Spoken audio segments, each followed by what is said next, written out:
Hello students, welcome to Global Online. This is Ankita Sood. So paper one के final preparation के लिए full syllabus most important and expected questions की series आज मैं आपके लिए लेकर आई हूँ। ये सवाल स्टूडेंट्स अपकमिंग एग्जामिनेशन में एज इट इज जरूर पूछे जा सकते हैं, इसीलिए हर एक क्वेश्चन के आंसर के साथ मैं आपको इम्पोर्टेंट एक्सप्लेनेशन और ट्रिक्स बताऊंगी ताकि बहुत इजीली आप सभी करेक्ट आंसर्स को आइडेंटिफाई कर सकें। स्टूडेंट्स एग्जामिनेशन में बहुत कम टाइम रह गया है और ऐसे में पेपर वन के फाइनल प्रिपरेशन के लिए एक कंप्लीट कोर्स हम लेकर आए हैं जो कि हिंदी और इंग्लिश में अवेलेबल है। इसमें आपको डेली लाइव लेक्चर्स के साथ पेपर से पहले पूरा सिलेबस कवर करवाया जाएगा। साथ ही आपको पीवाईक्यूज डिटेल में प्रैक्टिस करवाए जाएंगे इजी ट्रिक्स के साथ, ताकि आपको ये समझ में आ जाए कि एग्जाम में कैसे करेक्ट आंसर्स को आसानी से आइडेंटिफाई किया जा सकता है। मोस्ट अपडेटेड क्वेश्चंस आपको यहाँ पर हम प्रोवाइड करवाते हैं, जिसके साथ मैं आपको गारंटी दे रही हूँ कि एज इट इज सवाल आएंगे ही। एक स्पेशल व्हाट्सएप ग्रुप में भी आपको ऐड किया जाता है, जिसमें कि आपके सारे डाउट्स डिस्कस किए जाएंगे एंड हर क्लास के साथ उसकी पीडीएफ आपको मिल जाएगी, जिससे कि आपको एमसीक्यूज और नोट्स प्रैक्टिस करना, रिविजन करना बहुत आसान हो जाएगा। लिमिटेड पीरियड के लिए ये डिस्काउंट लेकर आई हूँ, तो आपको स्टूडेंट्स ये दो नंबर्स पर व्हाट्सएप के थ्रू हमें कॉल या मैसेज करना है। साथ ही डेमो क्लासेस देखना चाहते हो तो जरूर ग्लोबल ऑनलाइन ऐप को डाउनलोड करिए। स्टोर सेक्शन पर सर्च बार में लिखना है आसाम स्लेट। कंटेंट पर जाकर आप देख सकते हैं डेमो क्लासेस अवेलेबल हैं एंड रिकॉर्डेड सेशंस भी आपको मिल जाते हैं इन केस आप लाइव क्लासेस ज्वाइन ना कर पाओ। तो आप सभी स्टूडेंट्स के लिए ये एक ऐसा कोर्स है जो कि गारंटेड आपको फर्स्ट अटेम्प्ट में भी पेपर वन में बहुत अच्छा स्कोर करने में मदद करेगा। साथ ही रिविजन के लिए unit wise and full syllabus mock test भी हम प्रोवाइड करवाते हैं। इसी के साथ स्टूडेंट्स अब बढ़ते हैं क्वेश्चंस की ओर। तो पहला प्रश्न है, the open source platform course builder on which Neptel courses are seen was created by। So Neptel ने एक प्लेटफॉर्म बनाया है जिसका नाम है कोर्स बिल्डर। ओके, इसमें डिफरेंट नेप्टल के कोर्सेज होते हैं एंड ये प्लेटफॉर्म क्या है, ये एक ओपन सोर्स प्लेटफॉर्म है, इसमें इसकी इंफॉर्मेशन दी गई है। तो इसको किसने क्रिएट किया है, यानी कि किसके द्वारा ये बनाया गया है। Options are Microsoft, Google, Oracle या फिर विप्रो। आप सभी को बता दूं कि ये जितनी भी कंपनीज हैं ये बहुत बड़ी कंपनीज है जो कि सॉफ्टवेयर्स बनाती हैं, बहुत बड़ी बड़ी वेबसाइट्स बनाती हैं। इसमें देखो स्टूडेंट, सबसे पहले आंसर तो मैं बताती ही हूँ, वो है गूगल। तो गूगल ने ही कोर्स बिल्डर नाम का ये प्लेटफॉर्म बनाया है। ओके, यहाँ पे इंपॉर्टेंट चीज है नेप्टल क्या होता है। नेप्टल एग्जामिनेशन पॉइंट ऑफ व्यू से बहुत इंपॉर्टेंट चीज है। इसकी फुल फॉर्म होती है national programme on technology enhanced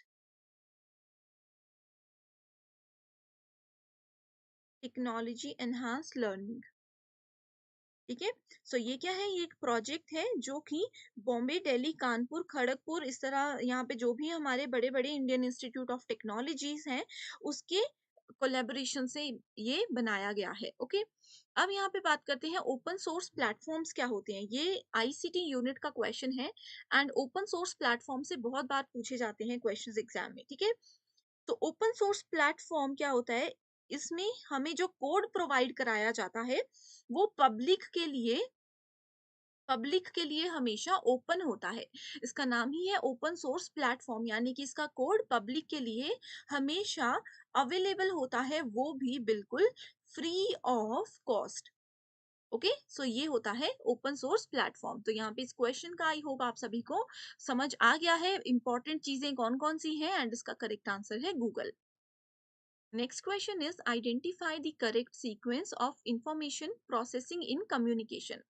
So देखो इसमें क्या पूछा गया है, कम्युनिकेशन में, यानी कि अगर मान लीजिए पर्सन ए पर्सन बी के साथ कोई बातचीत कर रहे हैं, कोई भी टॉपिक उनका हो सकता है, कोई भी एजुकेशनल टॉपिक इनका हो सकता है। ठीक है, सो इंफॉर्मेशन प्रोसेस हो रही है, ये जो कुछ बात बोल रहा है ये होता है इंफॉर्मेशन प्रोसेसिंग। तो इंफॉर्मेशन प्रोसेसिंग के समय पे करेक्ट सीक्वेंस क्या होता है, सबसे पहले क्या कोई पर्सन इनपुट देता है, आउटपुट, डेटा एंट्री, प्रोसेसिंग या स्टोरेज। तो देखो स्टूडेंट्स, अब जैसे हमने बताया ए एंड बी की अगर हम बात कर रहे हैं तो सबसे पहले क्या होगा, सबसे पहले इनपुट आएगा। ठीक है, यानी कि ए जो बोलना चाहता था, ए वो चीज बोलेगा। उसके बाद डेटा, किस बारे में वो बात कर रहे हैं, वो टॉपिक वहां पे आएगा। उसके बाद क्या आ जाएगा, उसके बाद आ जाएगा प्रोसेसिंग। वो डेटा क्या होगा, उसके माइंड में प्रोसेस होगा। ठीक है, देन प्रोसेसिंग के बाद आपका आ जाता है डेटा एंट्री। डेटा एंट्री नहीं, इसके बाद आ जाएगा आपका स्टोरेज, कि जो भी डेटा प्रोसेस हुआ वो स्टोर हो जाएगा, एंड उसके बाद वहां पे आ जाएगा आउटपुट। सो करेक्ट आंसर क्या है? Option number 4। ठीक है। एंड यहाँ पे मैं बता दूं कि ये जो कम्युनिकेशन की बात की गई है, इसमें कुछ भी नहीं लिखा कि वो लोग ए और बी डायरेक्ट आमने सामने बैठ के बातचीत कर रहे हैं, या फिर ए और बी किसी किसी भी सोशल नेटवर्किंग साइट पे बात कर रहे हैं। ठीक है। लेकिन ये जो ऑप्शंस है, इसको देख के ये क्लियर हो रहा है कि ये सभी ऑनलाइन किसी भी सोशल नेटवर्किंग साइट पे चैट कर रहे हैं। राइट। सो इसी के साथ बढ़ते हैं तीसरे क्वेश्चन की ओर, जिसमें पूछा गया है, following activities are related to the conduct of experiments in social research. So social research में जो है कौन कौन से एक्सपेरिमेंट्स होते हैं? पहला ऑप्शन है control the experimental environment, second है pilot test, revise and test, next है empathy with the participants, praising the good qualities of the participant, and fourth option है specify the treatment level। देखो यहाँ पे पूछा गया है following activities are related to conduct of experiments in social research, यानी कि सोशल रिसर्च के दौरान जो भी एक्सपेरिमेंट्स किए जाते हैं, उसमें कौन कौन सी एक्टिविटीज, कौन कौन सी गतिविधियों को शामिल किया जाता है। ओके। सो इसमें देखो सबसे पहले आती है हमारे पास कंट्रोल द एक्सपेरिमेंटल एनवायरनमेंट, यानी कि कहाँ पे हमें एक्सपेरिमेंट करना है, उस एनवायरनमेंट को कंट्रोल करना है। अब सोशल रिसर्च है, सोशल रिसर्च में जनरल डीलिंग किसके साथ होती है? पब्लिक के साथ होती है। कोई भी सोशल प्रॉब्लम है, इसको एग्जाम्पल के साथ मैं बताती हूँ, कोई भी सोशल प्रॉब्लम है, उसके बारे में अगर हमें रिसर्च करना है, तो सबसे पहले बेस्ट जो एक तरीका हो सकता है, वो हो सकता है पब्लिक के साथ कम्युनिकेट करना। तो जो भी हमारा एक्सपेरिमेंटल एनवायरनमेंट है, उसको कंट्रोल करना है कि हमें किस तरह की पब्लिक के साथ बातचीत करनी है, कौन सी हमारी टारगेट ऑडियंस होनी चाहिए। नेक्स्ट है pilot test, revise and test. Pilot test जो है ये रिसर्च में एक इम्पॉर्टेंट रोल प्ले करता है। तो सबसे पहले हम इसमें पायलट टेस्ट करते हैं, उसके बाद उसको रिवाइज करते हैं कि क्या इसके आउटपुट्स वाकई एप्लीकेबल होंगे या नहीं होंगे, एंड फिर से उसको टेस्ट किया जाता है। एंड लास्ट आता है स्पेसिफाई द ट्रीटमेंट लेवल्स, यानी कि उपचार के जो भी स्तर होते हैं, जो भी रिसर्च के हमारे लेवल्स होते हैं, उसको वहां पे स्पेसिफाई किया जाता है। Next question is given below are two statements. तो आप सभी को स्टूडेंट्स प्रीवियस जो सीरीज थी, मैंने आपको बताया था कि 10th अक्टूबर की इवनिंग शिफ्ट में जो क्वेश्चन पेपर आया था, वो भी हम लोगों ने डिटेल में सॉल्व किया है। अगर आपने वो अभी तक नहीं देखा है, तो आप डिस्क्रिप्शन बॉक्स चेक कीजिए, वहां पे आपको लिंक मिल जाएगा। राइट।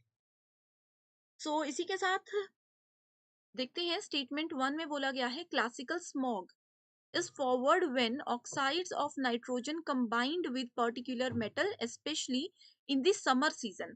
तो सबसे पहले इंपॉर्टेंट चीज ये है कि क्लासिकल स्मॉग होता क्या है। सो स्मॉग, क्लासिकल स्मॉग जो है वो फॉर्म होती है, वो बनती कैसे है? जब एक हाई कॉन्सेंट्रेशन सल्फर डाइऑक्साइड और किसी भी मेटर के पार्टिकुलेट जो होते हैं, वो प्रोड्यूस हो जाते हैं। ठीक है, प्रोड्यूस हो जाते हैं due to combustion of fuels. तो उसकी वजह से क्लासिकल स्मॉग बहुत ज्यादा हो जाती है। जनरली ये जो कोल्ड का सीजन होता है, ठंड वाला समय होता है, या फिर हुमस यानी कि ह्यूमिड वाला क्लाइमेट होता है, उस समय पे ये चीजें ज्यादा देखी जाती हैं। ठीक है। एंड स्टूडेंट्स, एक और इम्पॉर्टेंट चीज आपको ये बता देना चाहती हूँ कि अगर एग्जाम में बहुत बार ऐसा हुआ है कि सेम क्वेश्चन पूछा गया है, लेकिन क्लासिकल स्मॉग की जगह वहां पे लिखा होता है लंदन स्मॉग, तो ये दोनों एक ही चीजें हैं। ओके। इसके अलावा इसको बोला जाता है सल्फ्यूरस स्मॉग। ठीक है।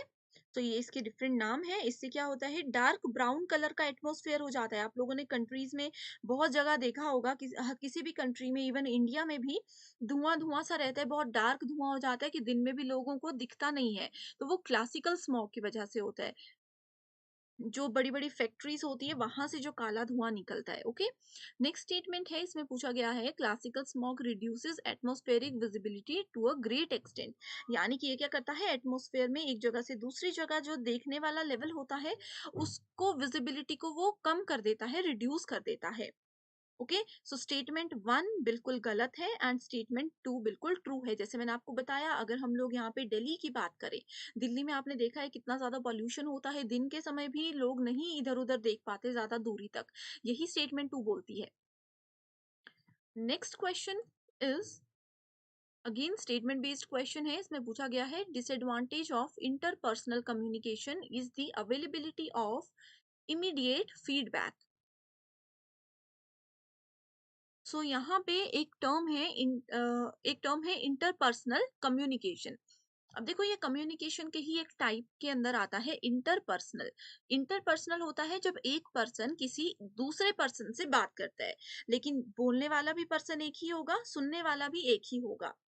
वहीं एक और टर्म होती है जिसमें स्टूडेंट्स बहुत कंफ्यूज हो जाते हैं, वो होता है इंट्रापर्सनल। ये INTER है इंटरपर्सनल, ये है INTRA इंट्रापर्सनल।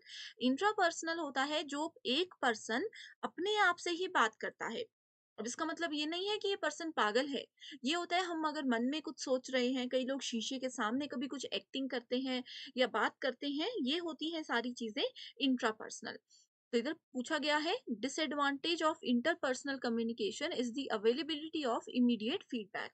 यानी कि इंटरपर्सनल में जब एक पर्सन किसी दूसरे पर्सन से बात करता है, अब मैंने मान लीजिए ए को कोई स्टोरी बता दी, बी ने इमीडिएटली उसके रिप्लाई में कुछ भी बोल दिया कि अच्छी थी, बुरी थी, मुझे समझ नहीं आई, कुछ भी बोल दिया। तो इसमें बोला है कि ये जो फीडबैक बी ने ए को दिया कि आपकी स्टोरी पसंद आई है या नहीं आई है, ये इसका एक डिसएडवांटेज है कि इसमें इमीडिएटली एकदम ही सामने वाला पर्सन हमें फीडबैक दे देता है, एकदम से प्रतिक्रिया वो कर देता है। स्टेटमेंट 2 बोलती है the greatest advantage of mass communication is it's delayed feedback. तो मास कम्युनिकेशन क्या होता है, ये भी एक बहुत ही ज्यादा इंपॉर्टेंट टाइप है। तो मास कम्युनिकेशन एक ऐसा प्रोसेस होता है जिसमें कि इंफॉर्मेशन एक्सचेंज होती है, लेकिन एक पर्सन यहाँ पे बोलता है एंड हजारों लाखों लोग दूसरी तरफ उस चीज को सुनते हैं या देखते हैं। इसका बेस्ट एग्जाम्पल क्या है? इसका बेस्ट एग्जाम्पल है न्यूज चैनल। न्यूज क्या होता है, सिर्फ एक ही एंकर न्यूज बोलते हैं, ठीक है, एक एंकर ने न्यूज़ बोली, वहाँ पे लाखों लोग टीवी पे उस न्यूज़ को सुनते हैं। या फिर मोटिवेशनल स्पीकर्स होते हैं, या फिर कोई लेक्चर देने के लिए आपके कॉलेजेस में भी बहुत बार आए होंगे। लाखों हज़ारों बच्चे इस तरफ होते हैं एंड यहाँ पे एक ही पर्सन जो है वो उन सभी स्टूडेंट्स को, उन सभी बच्चों को कुछ भी मोटिवेशनल कोट्स बताते हैं या इस तरह से कोई भी बातचीत होती है। तो ये होता है मास कम्युनिकेशन। सो इसका बोला गया है कि ये एडवांटेज है कि इसमें फीडबैक होता ही नहीं है, या फिर होगा भी तो वो बहुत ही ज्यादा विलंबित होता है, बहुत ही ज्यादा आराम से होता है। तो इसका करेक्ट आंसर है कि स्टेटमेंट 1 जो है एंड स्टेटमेंट 2 जो है वो दोनों ही फॉल्स हैं।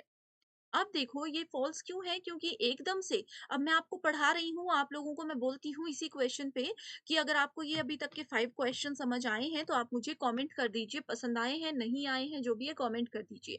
तो ये क्या है, ये इमीडिएट फीडबैक है, तो ये एडवांटेज भी तो है मेरे लिए। मुझे समझ आएगा कि बच्चों को समझ आ रहा है, मुझे पता चलेगा कि बच्चे मुझे पसंद कर रहे हैं या नहीं कर रहे हैं, ठीक है। सो ये चीजें होती है, इसीलिए दोनों स्टेटमेंट्स फॉल्स हैं। नेक्स्ट क्वेश्चन है which among the following words proposed Kothari commission vis a vis language. So Kothari commission students, अगर आप पहली बार एग्जाम दे रहे हो तो आपको बता दूं, मोस्ट इंपॉर्टेंट टॉपिक है हर साल एग्जाम में। हर एक शिफ्ट में लगभग यहाँ से क्वेश्चन पूछा जाता है, और भी बहुत से कमीशन है बट यहाँ पे अभी हम कोठारी की बात करेंगे। सो कोठारी कमीशन का मेजर फोकस किस चीज पे होता है, वो होता है सोशल जस्टिस पर। इस चीज को आपने याद रखना है, एग्जामिनेशन के लिए इंपॉर्टेंट है कि कोठारी कमीशन किस लिए बनाया गया था, सोशल जस्टिस पर ध्यान रखने के लिए, उसको प्रमोट करने के लिए। एंड इसके अलावा कोठारी कमीशन किस पे फोकस करता है, ये जो हमारी गर्ल्स की एजुकेशन है, ठीक है, या फिर बैकवर्ड गर्ल्स होती हैं जिनको बिल्कुल भी पढ़ाई नहीं करने को मौका मिलता है, सो बैकवर्ड गर्ल्स की एजुकेशन के लिए, या फिर जो हमारे ट्राइबल पीपल होते हैं, फिजिकली हैंडीकैप्ड या फिर मेंटली रिटार्टेड पीपल होते हैं, उन सभी को प्रमोट करने के लिए, उन सभी को बढ़ावा देने के लिए कोठारी कमीशन लागू किया गया था। अब यहाँ पे विज लैंग्वेज की बात की गई है, सो इसका राइट आंसर है थ्री लैंग्वेज फॉर्मूला। अब कोठारी कमीशन के अंदर थ्री लैंग्वेज फॉर्मूला आता है जो कि एक इम्पोर्टेंट रोल प्ले करता है। Okay, so this committee recommended modifying the three language formula in Hindi speaking states. So Hindi speaking states में मेजरली ये थ्री लैंग्वेज फॉर्मूला एप्लीकेबल है, जिसमें कि पहला आता है हिंदी पे फोकस करते हैं। ठीक है, इसमें कॉम्पोजिट कोर्स के रूप में वो क्या करते हैं, संस्कृत को फोकस करने के लिए उनको कहते हैं। दूसरा आता है फिर उर्दू या फिर कोई भी इंडियन मॉडर्न लैंग्वेज जो है, एंड तीसरा आता है इंग्लिश और कोई भी मॉडर्न यूरोपियन लैंग्वेज। तो ये थ्री लैंग्वेज फॉर्मूला के अंदर ये तीनों ही भाषाएं इंक्लूड की गई हैं। Next question is Kohlberg's theory of moral development comprises of following stages, यानी कि कुलबर्ग के जो नैतिक विकास के सिद्धांत है उसमें कौन कौन से चरण शामिल है। पहला है ओबीडियंस ऑर्डिनेशन, यानी कि आज्ञा आज्ञाकारिता दीक्षा, यानी कि लोगों को कैसे किसी की आज्ञा माननी है, किसी की बात माननी है, वो चीज। नेक्स्ट है इंटेलेक्चुअल डिसेबिलिटी और ऑर्डिनेशन। तीसरा है रिवॉर्ड्स एक्सचेंज ऑर्डिनेट ऑर्डिनेशन। चौथा है law and order all the nation, social contract orientation. So यहाँ पे अगर हम देखें, करेक्ट आंसर है ऑप्शन नंबर 2, यानी कि ए सी डी एंड ई। इसमें ऑप्शन नंबर बी जो है, ऑप्शन नंबर सी जो है रिवॉर्ड्स और एक्सचेंज ऑर्डिनेट ऑर्डिनेशन, ये नहीं है, बाकी सारे इसके स्टेजेस होते हैं। ठीक है, इसमें एक स्टेज और भी स्टेजेस हैं, यहाँ पे सिर्फ 4 इन्होंने मेंशन किए हैं। टोटल नंबर ऑफ स्टेजेस जो हैं कुलबर्ग थ्योरी में वो है 6। ठीक है, सो पहला ओबीडियंस ऑर्डिनेशन होता है, इसमें हम ओबीडियंस एंड पनिशमेंट भी इसको बोल सकते हैं। उसके बाद आता है सेल्फ इंटरेस्ट। ठीक है, उसके बाद आता है एक इंटरपर्सनल अकॉर्ड और कंफर्टेबिलिटी, सोशल कॉन्ट्रैक्ट भी इसमें आता है। Next question is a man who can swim 40 metre per minute, एक पर्सन है जो कि 48 मीटर एक मिनट में स्विम कर सकता है इन स्टिल वाटर, यानी कि रुके हुए पानी में, and 200 meters against the current 200 meter with the current. If the difference between these two times is 10 minutes, then what is the speed of current?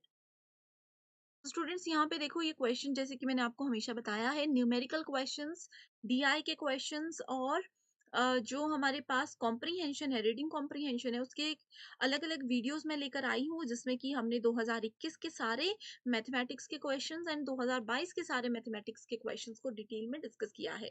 Next is which of the following file formats are appropriate for distributing video files across the internet. ठीक है, सो अगर हमें video files की बात करनी है, बाकी सबको छोड़ दो, वीडियो फाइल्स के फॉर्मेट्स कौन कौन से हैं, FLA, MP3, WMA, AIF and AVI।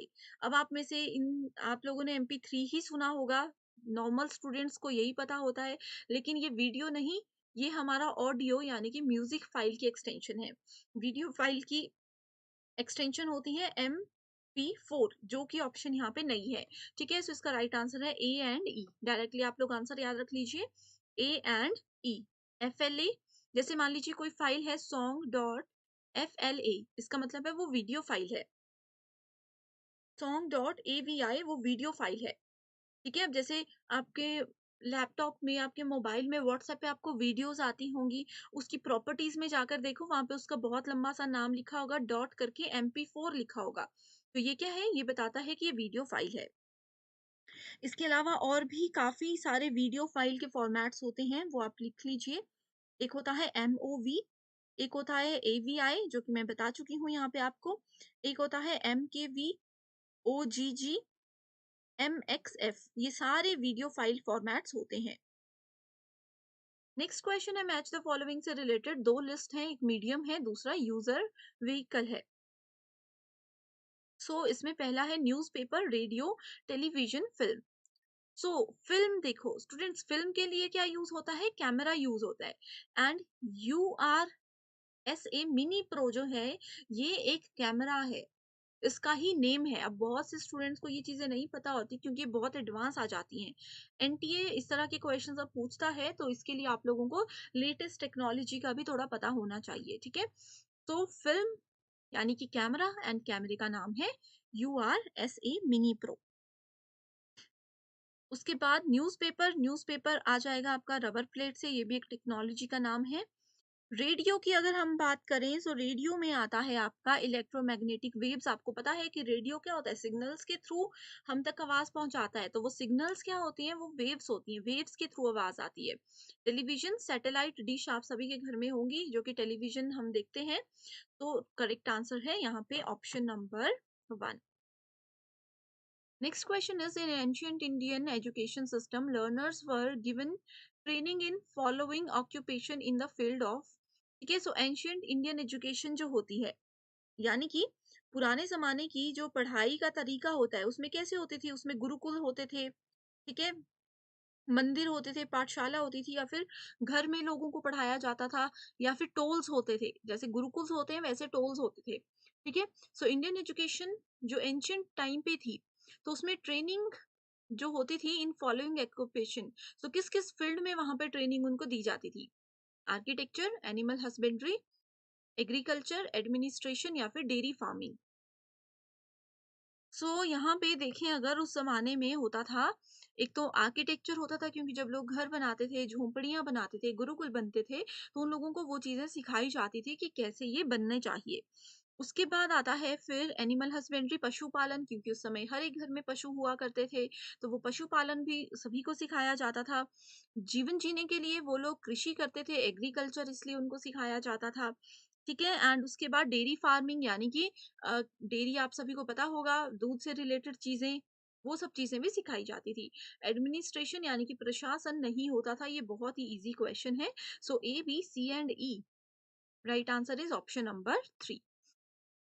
Next question again statement based question है। इसमें पहली स्टेटमेंट बोलती है, an inference which is based on the middle term being only positively related to major term is called केवल navy. Okay, केवल navy क्या होता है, ये आप लोगों को पता होना चाहिए। देखो स्टूडेंट्स, क्लासिफिकेशन ऑफ इन्फेरेंस अगर आप लोगों ने पढ़ा है, ठीक है, उसमें इन्फेरेंस को 3 हिस्सों में डिवाइड किया जाता है। पहला हिस्सा आता है केवल नव्यायी, केवल नव्यायी, ठीक है। दूसरा आता है केवल व्यातिरेकी, एंड तीसरा आता है अन्वय वातरिकी। ये सारे इन्फेरेंसेस होते हैं, ये किस पे बेस्ड होते हैं, ये सारे व्याप्ति पर बेस्ड होते हैं। यहाँ पे अगर देखो, आप इसको देख सकते हो इस टर्म के साथ, अगर आपको इन्फेरेंस दिखता है, ठीक है, बहुत इजीली इस तरह के क्वेश्चंस का आप आंसर दे सकते हो। इसके साथ अगर आपको इन्फेरेंस दिखता है, तो डायरेक्टली आप मैच कर सकते हो कि इसी का टाइप है, इसलिए स्टेटमेंट 1 बिल्कुल ट्रू है। ओके, एंड स्टेटमेंट 2 बिल्कुल फॉल्स है। क्यों फॉल्स है, ये भी मैं आपको बताती हूँ। अब देखो स्टूडेंट्स, क्या होता है कि संस्कृत एक्सप्रेशन में जब भी हम व्याप्ति, पहले मैं आपको व्याप्ति बताती हूँ, जो कि एक यहाँ पे बात की गई है, ठीक है, ये बहुत इंपॉर्टेंट टॉपिक है। संस्कृत एक्सप्रेशन का ये टर्म है, इसमें हिंदू फिलोसफी भी आती है। व्याप्ति का मतलब होता है स्टेट ऑफ परवेशन। इसको हम लॉजिकल ग्राउंड ऑफ इन्फेरेंस में यूज करते हैं। इसमें क्या होता है, इसमें ये बोलता है कि कोई भी कंक्लूजन नहीं हो सकता विदाउट द नॉलेज ऑफ व्याप्ति। यानी कि अगर हम लोगों को व्याप्ति के बारे में पता नहीं है, तो उस बात से हम लोग कंक्लूजन यानी कि फाइनल आंसर कभी भी नहीं निकाल सकते हैं, ठीक है। यानी कि सिंपल भाषा में अगर बात करें, तो व्याप्ति हमें गारंटी देती है कि जो हमारा कंक्लूजन है किसी भी बात का, जो हमारा निष्कर्ष है, वो बिल्कुल ट्रू है, वो बिल्कुल सत्य है। Next question is, given below are two statements. One is labeled as assertion and another is reason. A valid deductive argument with all true premises will be lead to a true conclusion. Okay, इसमें देखो क्या है, यहाँ पे दोनों statements true हैं। Second statement बोलती है, in a valid deductive argument the conclusion follow from the premises with absolute necessity. Deductive inductive argument हर साल क्वेश्चन पूछा जाता है। लास्ट वीडियो में भी मैंने डिटेल में बताया है, डिडक्ट का मतलब होता है कम करना। सिंपल भाषा में अगर बोले, तो डिडक्ट होता है कम करना, यानी कि हम ऊपर के लेवल से नीचे की ओर जा रहे हैं, यानी कि हम लोग प्रीमाइसिस से कंक्लूजन, निष्कर्ष की ओर जा रहे हैं, ये होता है आपका डिडक्टिव।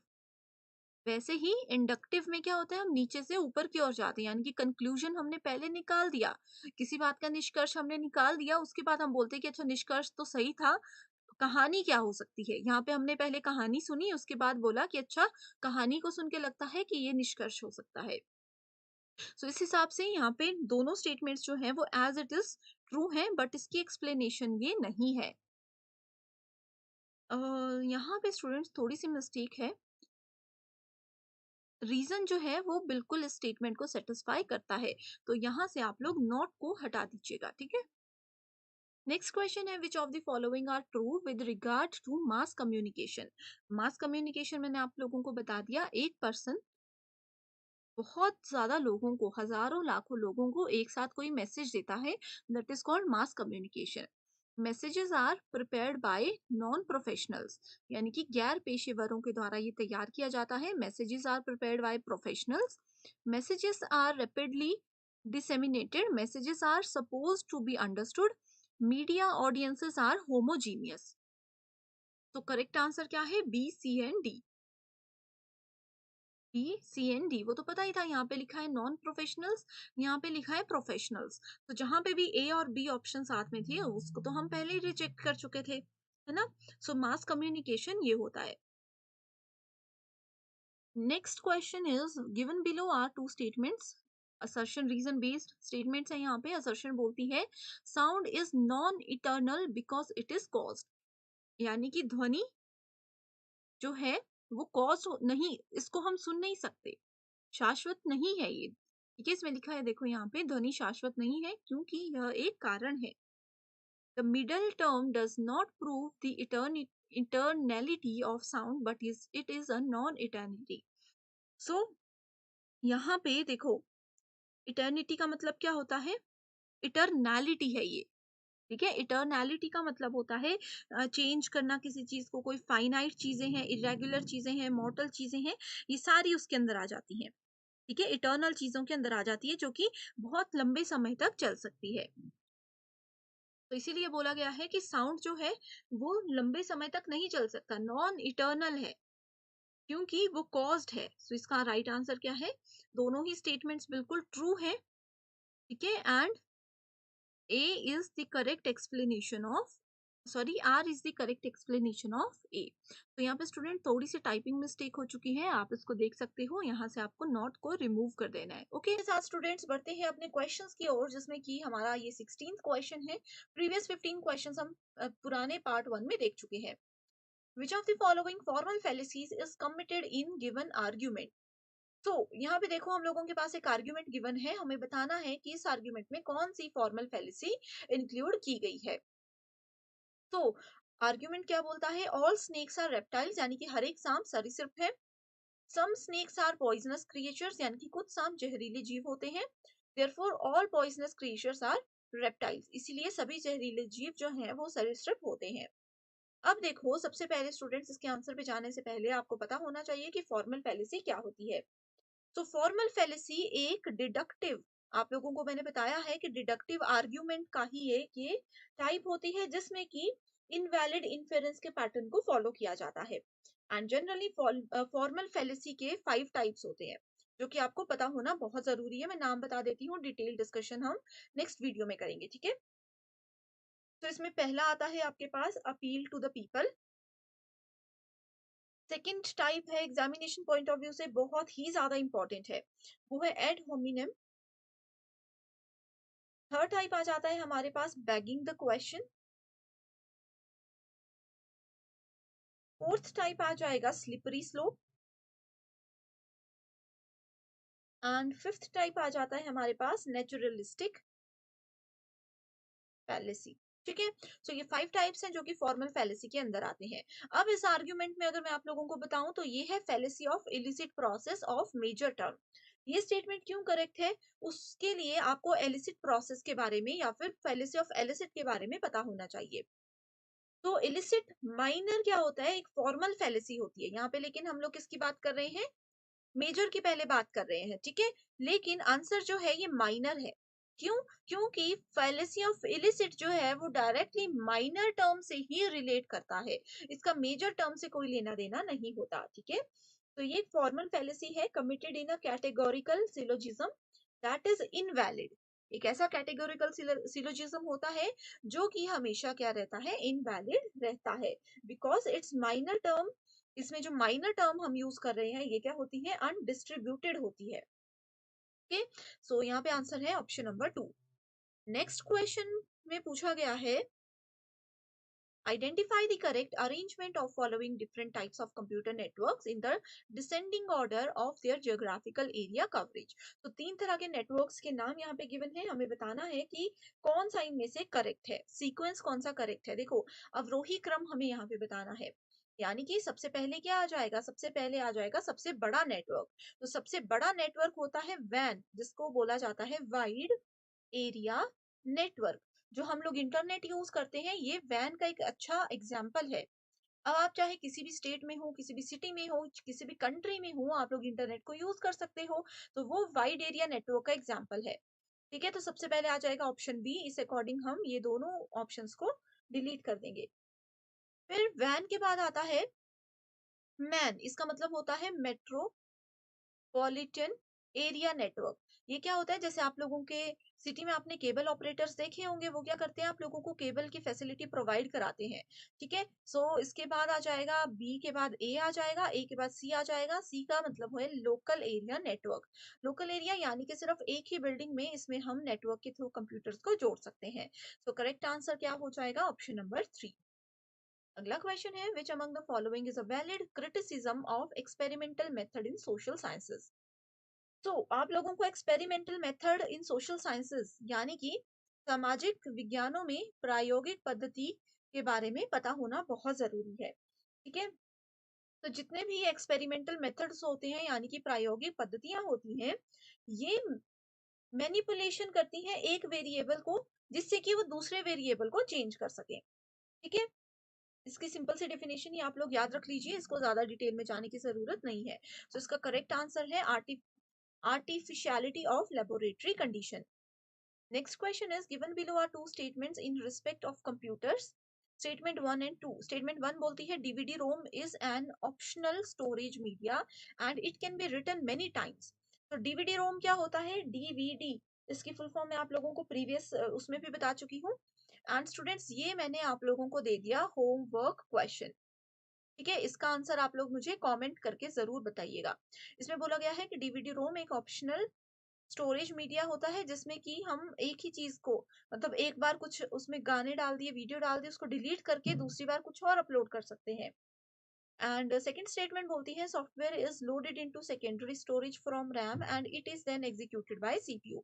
तो जो भी सॉफ्टवेयर हम यूज करते हैं, जैसे कि एप्लीकेशंस होती हैं, कोई भी सॉफ्टवेयर होते हैं, उसको अगर एक बार हम अपने कंप्यूटर की सेकेंडरी मेमोरी में डाल दें, वो रैम से चला जाता है एंड फिर उसको सीपीयू अपने आप एग्जीक्यूट करता है। सो करेक्ट आंसर क्या है, करेक्ट आंसर है ऑप्शन नंबर 2 की दोनों ही स्टेटमेंट जो है बिल्कुल यहाँ पे गलत है। नेक्स्ट क्वेश्चन है मैथमेटिक्स का, बहुत इजी क्वेश्चन है ये, एग्जाम में इस तरह के क्वेश्चंस बहुत बार पूछे जाते हैं। Simple interest on a sum of money is 1/9। तो सिंपल इंटरेस्ट मनी में कितना है, 1/9 है। And the principal of the number of years is equal to rate percent per annum in the rate percent per annum is. Okay okay, तो इसको देखो हम क्या बोल सकते हैं, सिंपल इंटरेस्ट हम लोगों को दिया हुआ है 1/9। अब इसको कैलकुलेट करने के लिए आपको ये पता होना चाहिए कि आई जो है वो होता है 1/9 इंटू पी, यानी कि R is equals to T भी हम इसको बोल सकते हैं। सो इस अकॉर्डिंग अगर हम लोग वैल्यूज देखें तो हमारे पास वैल्यूज इस पूरे को कैलकुलेट करके आ गई, I is equals to P T R by 100%, ये बाई 100। ठीक है, तो इसकी वैल्यू कितनी है, 1/9 P is equals to P into R by 100। ठीक है, सो जब हम इसको कैलकुलेट करेंगे तो आंसर आ जाएगा 10/3%। और 10/3 अगर इस तरह से देखो, हम 10/3 करते हैं तो 3.3333 इस तरह से आंसर आता रहता है। तो करेक्ट ऑप्शन आ गया option number 3। Next question is, and students अगर आप ये सोच रहे हो कि मैम ने बहुत जल्दी हमें ये क्वेश्चन बता दिया, नहीं समझ आया, तो मैं आपको बहुत बार बता चुकी हूँ कि क्वेश्चन पेपर सीरीज में mathematics DI and reading comprehension के जो क्वेश्चंस होते हैं उस पर एक सेपरेट वीडियो हमेशा मैं लेकर आती हूँ, जिसमें हम डिटेल में डिस्कशन करते हैं। ओके, इसीलिए यहाँ पे मैंने आपको डायरेक्टली फास्ट प्रोसेस में ये चीजें बता दी है। नेक्स्ट क्वेश्चन है आपका यूनिट नंबर 10 हायर एजुकेशन से, जिसमें पूछा गया है, एन इनविसेज्ड इन एज इनविसेज्ड इन नेशनल एजुकेशन पॉलिसी 2022 यानी कि NEP 2020, all higher educational institutions will aim to have a student strength of how much number by 2040 यानी कि एनईपी के अंदर 2040 तक ये कितना टारगेट लेकर के चले हैं हायर एजुकेशन इंस्टीट्यूशंस में स्टूडेंट की स्ट्रेंथ को बढ़ाने के लिए। तो उसका करेक्ट आंसर है option number 3, that is greater than और इक्वल्स टू 3000। अब देखो स्टूडेंट्स, नेशनल एजुकेशन पॉलिसी 2020 बहुत ही ज्यादा इंपॉर्टेंट है। इस वीडियो का लिंक भी आपको डिस्क्रिप्शन बॉक्स में मिल जाएगा। इन्होंने आने वाले समय में यानी कि 2030 की इनके क्या टारगेट है, 2025 के क्या टारगेट है, 2040 के क्या टारगेट है हायर एजुकेशन को लेके, ये सारी चीजें डिटेल में डिस्कस की होती है। तो ये सारे टारगेट आपको पता होने चाहिए, हर एक शिफ्ट में क्वेश्चन जरूर आता है। Next question is in the length of physiological test is increased, if the length of physiological test is increased it improves both reliability and validity। and statement 2 बोलती है score of a test can be interpreted without referring to it norm। तो सबसे पहले आपको पता होना चाहिए कि फिजियोलॉजिकल टेस्टिंग में इसकी रिलायबिलिटी का क्या मतलब होता है। ये देखो यहाँ पे रिलायबिलिटी पूछा है ना, ये देखो, ठीक है। So reliability refers to the degree to which scores from the test are stable and results are consistent. इसमें डायरेक्ट आंसर है option number 3, that is statement 1 तो करेक्ट है लेकिन स्टेटमेंट 2 बिल्कुल इनकरेक्ट है। Next question is in a learner teaching environment teachers, ठीक है। सो learner teacher environment यानी कि टीचर और लर्नर दोनों जिसमें पूरी तरह से पार्टिसिपेट करते हैं, ऐसी जगह पे टीचर्स क्या करते हैं, टीचर इसमें क्या करते हैं, recognise that all learners are unique and utilise different teaching styles. ठीक है, इसमें टीचर ये मानते हैं कि अगर मेरी क्लास में मान लीजिए 5 बच्चे हैं, हर एक स्टूडेंट क्या है, वो अपने आप में यूनिक है, यानी कि अपने आप में वो अलग है, एंड हर एक बच्चे को अलग पढ़ने का तरीका समझ आता है। अब जैसे मान लीजिए मेरे पास एक स्टूडेंट है, मैं नाम नहीं लेना चाहूंगी, उनका नाम है ए, ठीक है। ये स्टूडेंट है, इनको हमारे वीडियो लेक्चर्स से पढ़ना पसंद है। स्टूडेंट बी है जिनको वीडियो लेक्चर्स वगैरह कॉन्सेप्ट से पढ़ने में मजा नहीं आता, वो बोलते हैं कि हमें सिर्फ बुक से पढ़ने में मजा आता है। थर्ड स्टूडेंट ऐसा है जो कि सेल्फ स्टडी में विश्वास करते हैं। तो इस यही चीजें इसमें बोली गई हैं। Next question is a software is termed as an open source software if, मैंने आप लोगों को बताया था ओपन सोर्स सॉफ्टवेयर हर एक क्वेश्चन, हर एक सीरीज में से क्वेश्चन जरूर पूछा जाता है। प्रीवियस जो हमने 2022 की सीरीज की थी 10 अक्टूबर वाली, उसमें भी ये क्वेश्चन था। ओपन सोर्स सॉफ्टवेयर ये होते हैं जिसका कोड सभी लोगों के लिए बिल्कुल ओपन होता है, यानी कि पब्लिक उस सॉफ्टवेयर के कोड को यूज कर सकती है। सो इसका राइट आंसर है it's source code is available to share to study and modify. Modify का मतलब होता है चेंज करना, यानी कि इसके कोड को हम लोग पढ़ भी सकते हैं और उसको अगर चाहो तो चेंज भी कर सकते हैं। अगला क्वेश्चन है source of arsenic pollution in the ground water is. तो आर्सेनिक पॉल्यूशन क्या होता है, ये बहुत इंपॉर्टेंट क्वेश्चन है, आप लोगों को पता होना चाहिए कि आर्सेनिक पॉल्यूशन वो होता है जो कि जमीन में से निकलता है, ग्राउंड वाटर यानी कि जमीन के अंदर से निकलने वाले पानी में आता है। ठीक है, तो इसका राइट आंसर है इंडस्ट्रियल एफ्लुएंट्स। तो इसका सबसे मेन रीजन होता है कि मिट्टी होती है जो जमीन के अंदर, क्ले होती है, चिकनी मिट्टी जिसको हम बोलते हैं, वो सारी चीजें जो होती हैं उनकी वजह से आर्सेनिक पॉल्यूशन ग्राउंड वाटर में सबसे ज्यादा आता है। ठीक है, सो ये दो ऑप्शंस जो हैं ये दोनों ही इसमें आप करेक्ट मान सकते हो यूजीसी नेट की आंसर की के अकॉर्डिंग। अगला क्वेश्चन है असर्शन रीजन बेस्ड, इसमें पूछा गया है energy produced from biomass is consider carbon neutral. तो बायोमास से जो भी एनर्जी, जो भी ऊर्जा उत्पादित होती है वो क्या होती है, कार्बन न्यूट्रल होती है, यानी कि कार्बन तटस्थ होती है। ठीक है, तो बायोमास क्या होता है ये आपको बता दूं। बायोमास एक रीन्यूएबल ऑर्गेनिक मटेरियल है, रीन्यूएबल मतलब बार बार हम उसको यूज कर सकते हैं। ठीक है, जो कि पेड़ पौधे और जानवरों में से हमें मिलता है। Biomass continues to be an important fuel in many countries, जैसे कि कुकिंग के लिए भी बायोमास ऑयल्स को यूज किया जाता है, हीटिंग मशीन्स में भी इसको यूज किया जाता है। नेक्स्ट इसका रीजन है biomass does not add CO2 to the atmosphere, यानी कि बायोमास वातावरण में CO2 कार्बन डाइऑक्साइड नहीं जोड़ता है। करेक्ट आंसर है कि स्टेटमेंट 1 बिल्कुल ट्रू है एंड 2 बिल्कुल फॉल्स है। इसका रीजन जो है वो गलत है। तो स्टूडेंट्स नेक्स्ट क्वेश्चन है रिसर्च मेथोडोलॉजी पर बेस्ड, जहां पे मैच द फॉलोइंग से रिलेटेड पूछा गया है। एक तरफ रिसर्च के डिफरेंट टाइप्स है, दूसरी तरफ उसके डिस्क्रिप्शन है। तो qualitative research and quantitative, triangular and Meta analysis, ये चार ऑप्शंस है। सबसे पहले हम क्वालिटेटिव की ही बात करते हैं, जो कि ऑप्शन 1 है। तो क्वालिटेटिव जो होता है वो क्वालिटी पे फोकस करता है। ठीक है, इसकी मदद से हम क्या कर सकते हैं, कॉन्सेप्ट्स को एक्सप्लोर कर सकते हैं, किसी भी तरह के एक्सपीरियंस को ज्यादा डिटेल में पढ़ सकते हैं।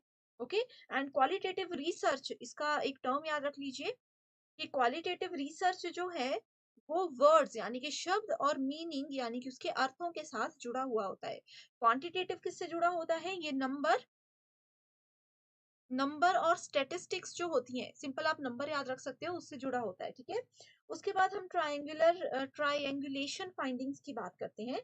तो ट्रायंगुलेशन का मतलब होता है जिसमें कि हम किसी प्रॉब्लम के सॉल्यूशन के लिए मल्टीपल मेथड्स को एक साथ यूज करते हैं। एंड मेटा एनालिसिस क्या होता है, ये एक क्वांटिटेटिव मेथड है। ठीक है स्टूडेंट्स, ये देखो, ये भी मैं आप लोगों को बता दूं कि ये है क्वांटिटेटिव मेथड का एक टाइप, एंड ये है ऑप्शन नंबर 3 क्वालिटेटिव मेथड का एक टाइप। ठीक है, सो मेटा एनालिसिस क्या होता है, ये एक क्वांटिटेटिव मेथड का टाइप होता है जो कि एक सिस्टमैटिक वे में हमें कंक्लूजन तक पहुंचाने में मदद करता है। ओके, सो यहाँ पे डायरेक्ट आंसर पे जाते हैं, जो कि है ऑप्शन नंबर 2, आप लोग इसको देख सकते हो। ठीक है, डायरेक्ट डेफिनेशंस है। नेक्स्ट क्वेश्चन है पेयर ऑफ ऑपोजिशन एंड उसका रिजल्ट क्या आएगा। A being given as a true indeterminate, ये डायरेक्ट आंसर पे जाती हूँ। क्यों स्टूडेंट्स, क्योंकि देखो आप लोगों को सबसे पहले तो ए ई आई ओ का मतलब पता होना चाहिए। मैंने कल की वीडियो में भी बताया था ए ई आई एंड ओ, ये जो है आपके लॉजिकल रीजनिंग का एक बहुत इंपॉर्टेंट पार्ट होता है। ए का मतलब होता है ऑल, ई का मतलब होता है नॉट, आई का मतलब होता है सम, एंड ओ का मतलब होता है सम नॉट। ठीक है, so A being given as true undetermined, यानी कि अगर ए को हम ट्रू मानते हैं, ठीक है, ए को अगर ट्रू मानते हैं तो इसके साथ ट्रू कौन होगा, तो इसके साथ आई ट्रू होगा। ए अगर ट्रू है तो इसके साथ आई भी ट्रू होता है। ठीक है, वैसे ही ई को अगर हम ट्रू मानते हैं तो इसके साथ क्या चलेगा, इसके साथ आई को भी हम ट्रू मानेंगे। ओके, इस तरह से आप देख सकते हो यहाँ पे डायरेक्ट डेफिनेशन है। सॉरी स्टूडेंट्स, यहाँ पे ना थोड़ा सा प्रिंटिंग मिस्टेक हो चुका है। यहाँ पे आ जाएगा ओ इज अनडिटरमाइंड, यहाँ से इसको हटा के, यहाँ से इसको हटा के अनडिटरमाइंड जो है वो यहाँ पे आएगा।